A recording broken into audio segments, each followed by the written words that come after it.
Shalom uvracha, my holy friends. We are in this fascinating part of the Jewish calendar called the Omer, the second night of Pesach, the second night of Passover, all the way until the holiday of Shavuot. Let's dive into it. Now, here is why this part of our calendar is so fascinating. So if you watched the other video, we talked about how to make this counting of the Omer meaningful, right? Each night we count the Omer, or each day we count the Omer, but we also try to make each day count. However, the period of the Omer is also this period of mourning, right? We do mourning rituals, which mean that we don't get our hair cut, we don't shave our beards, which is why I look a little scruffy and gross during this part of the year. We don't go to live music, we don't do anything that will give us too much joy, and most importantly, we don't get married. And why this is so fascinating is because even though we've been doing this for a really long time, no matter what anyone tells you, we're not actually sure why we do it. But there are three different theories that I find pretty poignant and maybe all kind of related to one another as to why we uphold this tradition today. So the first theory we can call the Rabbi Akiva theory. It's probably the theory that you heard in Hebrew school if you grew up in a Jewish religious home. This is the theory that says that according to Masechet Yevamot in the Talmud, that Rabbi Akiva, one of the greatest rabbis of all time, had 12,000 pairs of students. It's 24,000 students that from the period of the Omer, from the second night of Pesach until the holiday of Shavuot, tragically died. And there are a lot of different theories about how they died, but the Talmud itself said that they had diphtheria and that this illness, the sickness, came because they didn't respect one another. But regardless of how they died, the tradition is that because we are mourning the loss of Torah in the world, these 24,000 students who could have been great rabbis or great teachers of Torah, we continue to mourn their passing today. The second theory is called the Lemarellia Theory, and it was posited by Dr. Julius Landsberger in the late 1800s.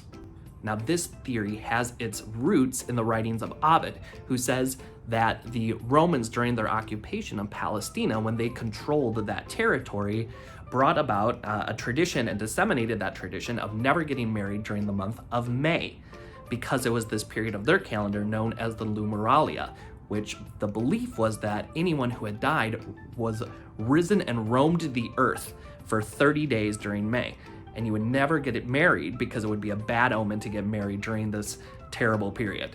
And though the Hebrew calendar and the Gregorian calendar are not synced, they're two separate calendars, Pesach usually falls around the time of May each year. And finally, one last theory is that when we talk about New Year's in Judaism, we usually think of Rosh Hashanah, the head of the year, but there are actually several New Years in the Jewish tradition, one of which takes place during Pesach. It is actually the first month of the Jewish calendar, the month of Nisan. And according to our rabbis, the Rosh Hashanah of Nisan is when the wheat harvest is judged, right? The time of the growing and the time of the reaping of the wheat harvest. And not so coincidentally, the holiday of Shavuot is considered a Rosh Hashanah. It is considered a new year for the judgment of the trees, the produce, the fruit, the vegetables that come from the harvest. And we have sources from different rabbis, especially rabbis in the Middle Ages, that say that we should be extra cautious. We should be in a period of mourning where we should actually try to cry, right? Our tears represent the fertilization of the soil, the giving life to the soil, that we should have a good harvest in the spring.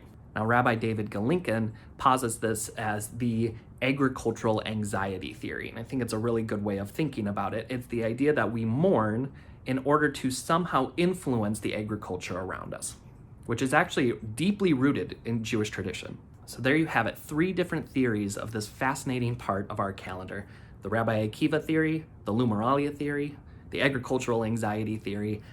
Fascinating, incredible different ideas about this period of our calendar. But the question back to all of us is, what makes it meaningful to us?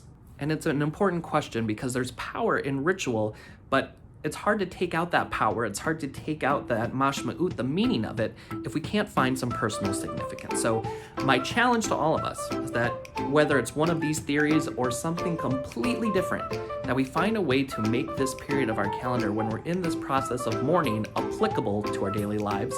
And if you want to continue the conversation, let's be in touch and let's find a way to do that together.